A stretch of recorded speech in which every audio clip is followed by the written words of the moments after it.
আমরা এই মুহূর্তে বসে আছি একটি মালটা খেতে। আপনি দেখেন চারিপাশে মালটা আর মালটা, আর এই মালটার গল্পটা মাত্র 1500 টাকা নিয়ে শুরু। আলহামদুলিল্লাহ, 1500 টাকার থেকে শুরু করে মাত্র কয়েক বছরের ব্যবধানে এখন এই প্রজেক্টটা প্রায় 25 বিঘা, তার আনুমানিক মূল্য প্রায় কোটি টাকা। আলহামদুলিল্লাহ, আল্লাহর কাছে শুকরিয়া। আল্লাহর কাছে নেই কি, অনেক কিছু আছে যা আপনাকেও দিতে পারে, আমাকেও দিতে পারে। ঘরে না বসে থেকে শুরু করুন কিছু একটা, হয়তো আমার চেয়ে অনেক বেশি সফল হতে পারেন আপনি। কি অবাক হচ্ছেন এমন সুন্দর মালটার ফলন দেখে? আমিও কিন্তু প্রথম এসে অবাক হয়েছি। আল্লাহর সৃষ্টি কত সুন্দর! এমন ছোট ছোট গাছে কি পরিমাণ ফল! একটু ধারণা করুন তো, একটা গাছে কি পরিমাণ ফল থাকতে পারে। একটু ভালো করে লক্ষ্য করলে আপনারা দেখতে পারবেন প্রতিটা গাছেই 4 থেকে 5টি করে খুঁটি দেওয়া আছে, যাতে করে ফলের ভারে গাছের ঢাল ভেঙে না পড়ে যায়। চোখ ধাঁধানো ফলন। আজকে আমরা আছি যশোর জেলা মনিরামপুর উপজেলা মুজগুন্নি গ্রামে করিম ভাইয়ের মালটা বাগানে। করিম ভাইয়ের উদ্যোক্তা হওয়ার গল্পটা একটু ভিন্ন। মাত্র 1500 টাকায় শুরু হয় এই বাগানের পথ চলা। বর্তমানে 20 টাকার প্রজেক্ট। প্রতি বছরেই প্রায় 50 লক্ষ টাকার ফল বিক্রি হয়। আজকের এই পর্বে আমরা মালটা চাষ নিয়ে একটি পূর্ণাঙ্গ প্রতিবেদন দেখাবো আপনাদেরকে। আশা করছি পুরোটা আয়োজন জুড়ে পাশে থাকবেন। আসসালামু আলাইকুম করিম ভাই। ওয়ালাইকুম আসসালাম, কেমন আছেন আপনি? আলহামদুলিল্লাহ, আমি অনেক ভালো আছি। আপনি কেমন আছেন? আলহামদুলিল্লাহ, ভালো আছি। আপনার মুখের হাসি দেখেই বুঝতে পারছি আলহামদুলিল্লাহ আপনি অনেক ভালো আছেন। না, সেটাই আল্লাহ অনেক ভালো রেখেছে, শুকরিয়া আল্লাহর কাছে। কারণ আপনার মাধ্যমে এখান থেকে 5 বছর আগে আমরা একবার ভিডিও দিছিলাম। 5 বছর পরে এসে নিশ্চয়ই আপনি দেখছেন যে আমাদের বাগানটা আগের চেয়ে অনেক বড় হয়েছে আলহামদুলিল্লাহ।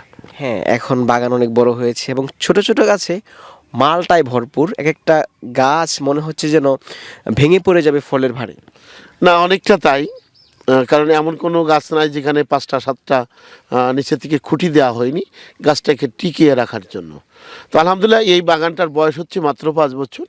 5 বছরে আমি মোটামুটি এখান থেকে 2 মণ 2.5 মণ পর্যন্ত ফল পেয়েছি। আবার কোনো কোনো গাছে আধা মণ 1 মণও ফল আছে। এভারেজ মিলে আমার এখানে 5 বিঘা জমিতে হচ্ছে মালটা। তবে মোটামুটি আমি 27 লক্ষ টাকা মতো বিক্রি করেছি। 27 লক্ষ টাকা। আমি আশা করছি আরও যে মালটা আছে আরও কিছু টাকা পাবো। আচ্ছা, কোন জাতের মালটা এটা? না, এটা অবশ্য বাড়িওয়ান মালটা। এটা বাড়িওয়ান হলুদ কালার এটা আসে। সবচেয়ে মজার ব্যাপার হচ্ছে এটা দেখেন, বাড়িওয়ান কেন আলাদা আমি আগেও আপনার মাধ্যমে একবার বলেছিলাম যে বাড়িওয়ান হতে গেলে আলাদা কিছু বৈশিষ্ট্য থাকতে হবে। পয়সা হলেই আপনি বাড়িওয়ান এমনটি বলতে পারবেন না। কারণ বাড়িওয়ান হতে গেলে আপনার পয়সা যেমন চিহ্নিতও লাগবে, এই দেখেন আবার স্টাইপ মতো দাগ লাগবে, এবং কিছুটা লম্বাকৃতির কিন্তু ফলটা। এবং বারবার বলেছি এটা অনেকটা হাঁসের ডিমের মতো। এইটা যাদের কাছে আছে তাদের কাছে বাড়িওয়ান আছে, আর পয়সা চিহ্নিত যাদের ভিতরে আছে এটা বাড়িওয়ান না। কারণ কৃষি গবেষণার থেকে যেটা অবমুক্ত করা হয়েছিল সেই জাতটাই মূলত আমাদের কাছে আছে। আচ্ছা ভাই, গাছের ফলন যে কেউ দেখবে সে কেউ কিন্তু গাছের প্রেমে পড়ে যাবে, ফলের প্রেমে পড়ে যাবে, এমনই মনোমুগ্ধকর দৃশ্য। জি জি জি, অবশ্য তাই। আমাদেরও মনটা ভালো হয়। আর আপনারা যখন আসেন আমাদের এই প্রোগ্রামগুলো করতে বা দেখতে, তখন আমাদেরও কিছুটা গর্বিত মনে হয়। কারণ আজ থেকে 12 বছর আগে এই চাষটি আমি মূলত শুরু করেছিলাম। তো 12 বছর পরে এসে নিজেকে কিছুটা সার্থক এবং কিছুটা সফল বলে মনে হয়। আর আপনারা যখন আসেন ভালো লাগাটা আরও অনেক বাড়ে। আচ্ছা, আমরা যে গাছের পাশে বসে আছি 5 বছর বয়স। হ্যাঁ, অবশ্য 5 বছর বয়স। আমাদের তো আসলে গাছটা ছোট, যার কারণে বসে আমাদেরকে ভিডিওটা করতে হচ্ছে। আপনি দেখেন প্রত্যেকটা গাছে এখনও সর্বনিম্ন আপনার 200 গাছে ফল আছে। এমন কোনো গাছ নেই যে গাছে এই পরিমাণে ফল নেই। এটা নিতান্তই আল্লাহর রহমত ছাড়া আর কিছু না, আর আমাদের চেষ্টা মাত্র। আচ্ছা, পরিচর্যাটা কীভাবে করতে হয় এত সুন্দর ফলনের জন্য? না, অবশ্য প্রচুর পরিমাণে জৈব সার ব্যবহার করি। মাঝে মাঝে সেচ দরকার হলে দিই। বছরে 2 বার রাসায়নিক সারও দিই, এবং প্রতি 15 দিনে একবার স্প্রে করতে হয়। আচ্ছা, এটা যদি আপনি করেন তাহলে মালটাতে আপনি খুব ভালো করতে পারবেন, এটাই স্বাভাবিক। এই যে দেখতে পাচ্ছি যে চারা রোপণ করা আছে, কতটুকু দূরত্বে চারা রোপণ করেছেন? এটা আমার 9 ফিট বাই 10 ফিট আছে। তবে আপনি ইচ্ছা করলে বাড়াতেও পারেন, কমও করতে পারেন। তবে আমি ব্যক্তিগতভাবে ঘন লাগানোর পক্ষে, কারণ 2-5টা গাছ তো একটা সময় নষ্ট হতে পারে, তখন আপনার কিন্তু যদি পাতলা লাগানো থাকে তাহলে বাগানটা কিছুটা হলেও ক্ষতিগ্রস্ত হবে। তো সেই হিসেবে আমি মনে করি যে একটু ঘন লাগানো ভালো। কিন্তু আমরা যেহেতু চারা বিক্রি করি, আমাদের মুখ দিয়ে এই কথাটা গেলে আবার খুব বেশি মানায় না। না, আপনার যে যে পরিমাণ গাছ আছে এবং প্রত্যেকটা গাছে কিন্তু চোখ ধাঁধানো ফলন, কোনো গাছে কিন্তু ফলন আলহামদুলিল্লাহ কমতি নেই। না, অবশ্য আল্লাহর কাছে শুক্রিয়া, আল্লাহ অনেক ফল দিছে। দেখেন, শুরুটা করেছিলাম আশরাফুল ভাই মাত্র 1500 টাকা খরচ করে, মানে 1500 টাকা পুঁজি নিয়ে। আমার বন্ধু আফজাল, সে আমাকে কিছু চারা গিফট করেছিল। তো সেখান থেকে যদি আল্লাহ আমাকে এই পর্যন্ত আনতে পারে, তো এর চেয়ে বেশি চাওয়া পাওয়া আল্লাহর কাছে আর আছে বলে আমি ব্যক্তিগতভাবে মনে করি না। মাত্র 1500 টাকায় শুরু। মাত্র 1500 টাকা শুরু। তবে আমার আদম্য ইচ্ছা ছিল, আমার খুব স্পিড ছিল, যে আমি সবসময় বলতাম যে আল্লাহ, তুমি আমার একটা ব্যবস্থা করে দাও। কারণ জীবনে জেনে শুনে অন্যায় না করার চেষ্টা করেছি, জেনে শুনে, ভুলে করেছি কিনা জানি না। তাই সবসময় আল্লাহকে বলতাম, আল্লাহ তুমি একটা ব্যবস্থা করে দাও। কিন্তু আল্লাহ মাত্র কয়েক বছরের ব্যবধানে এখন 25 বিঘা জমিতে আমার বাগান। কত কোটি টাকার প্রজেক্ট? এটা একটা চমৎকার কথা। তা 25 বিঘা বলা যায় 1 কোটি টাকার প্রজেক্ট। আর 1 কোটি টাকার প্রজেক্ট, আর এর মধ্যে প্রত্যেক বছর আমার ইনকাম হচ্ছে, ভালো একটা টাকা আসতেছে আলহামদুলিল্লাহ। বরই এবং মালটা, কমলা, এই 3টা মিলে প্রায় আমাদের 50 লক্ষ টাকা মতো বাৎসরিক আমাদের আসে। তার থেকে খরচের টাকাটা বাদ যায়। কৃষক কখন সফল? না, কৃষক তখনই সফল যখন তার মুখেই হাসি ফুটে ওঠে, তার কাছের এই ফলটা যখন দেশের মানুষের কাজে লাগে, তার এই ফসলটা যখন এদেশের মানুষ খেয়ে উপকৃত হয়, স্বাস্থ্যবান হয়, তার এই ফলটা নিয়ে যখন বিদেশি ফলটা না এনে আমদানি নির্বাহতা কমে, তখন আমি সফল বলে মনে করি। বাড়িওয়ান মালটা আমরা কিন্তু কাঁচা অবস্থায় খাই, ততটা মিষ্টি লাগে না, কিন্তু আপনার বাগানের মালটা খেয়ে মনে হচ্ছে চিনি মিশ্রিত আছে। না, আলহামদুলিল্লাহ, গত বছর আমরা ল্যাব টেস্টে করেছিলাম, ডক্টর মেজবাউর রহমান সাহেব ল্যাবে দিয়েছিলেন, 14.5% আমরা সুগার পেয়েছি। যা আমদানি নির্ভর যে কোনো মালটা সর্বোচ্চ আমরা 9%, 9.5% পেয়েছি। তাহলে কোথায় 9% আর কোথায় 14.5%, আপনি ভেবে দেখুন। তো সে কারণে আমাদের এই মালটাটা অত্যন্ত মিষ্টি।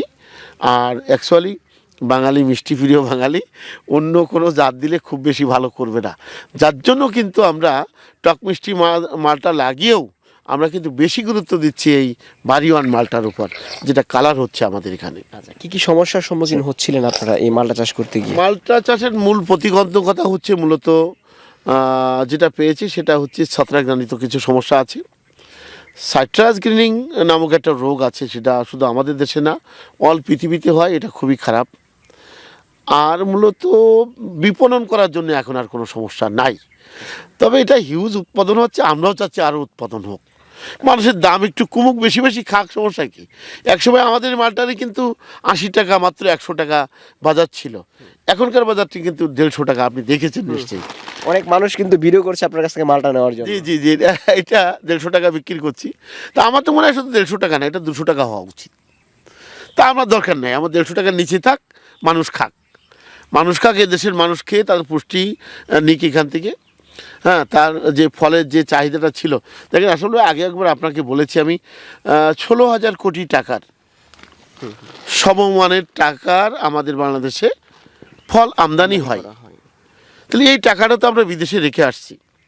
তাহলে আমার পকেটের টাকা আমি পকেটে রাখতে পারবো, দেশের উপকার হবে, এর চেয়ে বেশি ভাবনার, এর চেয়ে বেশি পাওয়ার আর কি আছে আশরাফুল ভাই? আমাদের মতো মানুষ তো দেশের কিছু দিতে পারে না।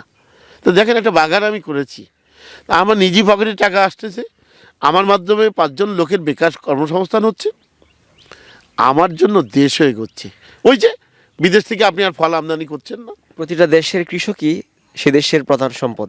না, অবশ্য অবশ্য অবশ্য কোনো সন্দেহ নাই, কিন্তু যেহেতু আমরা একটু উন্নত মানের ফসল করি, তাহলে এখানে আমাদের একটু ভেবে চিন্তে এগোতে হয়। কারণ এই ফলগুলো তো বাংলাদেশে এর আগে হতো না, এখনই তো হচ্ছে। আপনি তো নিশ্চয়ই প্রশংসার দাবিদার আপনারা। এত সুন্দর ফলন কিন্তু আসলে বাংলাদেশের মাটিতে বেশ অবাক করার মতো। এগুলার চারা অনেকে নিতে চায়, ভালো মানের চারা পাওয়া যাবে তো নাকি? না, অবশ্য আমরা ভালো মানের চারা দিয়ে থাকি, ছোট বড় মাঝারি 3 রকম দাম। সর্বনিম্ন আমাদের এখানে 80 টাকার চারা আছে, উপরে 500 টাকা পর্যন্ত চারা আছে। টেকনিক্যাল সাপোর্টটা আমরা মোটামুটি 2 বছর দিয়ে থাকি। আমাদের কাছে লিখিত আকারে একটা ক্যাটালগ আছে, যেটা ওই চারার সাথে তাকে সরবরাহ করি এবং তার মাধ্যমে সে ভীষণ উপকৃত হয়।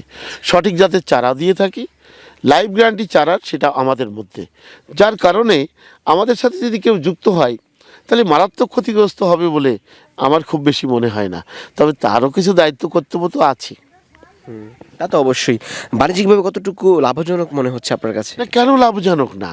আমি ধরেন গিয়ে মালটা এবং কমলা আর হচ্ছে বরই 50 লক্ষ টাকা মতো আমার বাৎসরিক এখন বিক্রি, তা আমার 50% এখন খরচ হচ্ছে।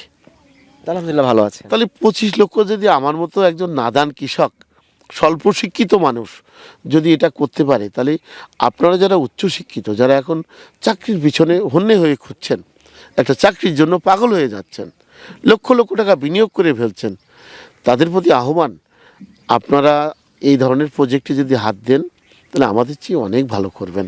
কারণ আমরা তো স্বল্প শিক্ষিত, আপনি উচ্চ শিক্ষিত, বুকার ফসল পোকাই খায়, মানে আপনার ফসলটা আরও ভালো হবে। আচ্ছা, প্রতি বিঘা জমিতে কি পরিমাণ চারা লাগে?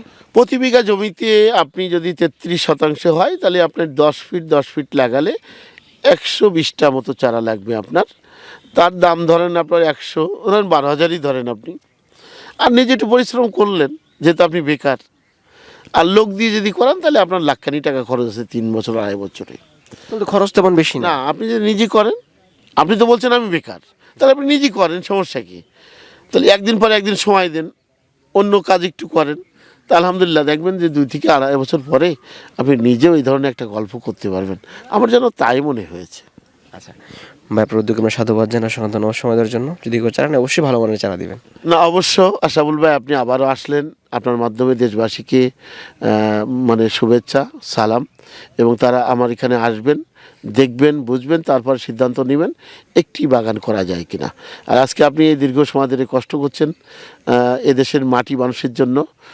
আজকে আপনার আমার এই প্রোগ্রাম দেখে যদি একজন বেকারও কর্মসংস্থান হয়, তাহলে তখন আমাদের এই কষ্ট সার্থক হবে বলে আমার মনে হয়। ধন্যবাদ। আসসালামু আলাইকুম। ওয়ালাইকুম আসসালাম।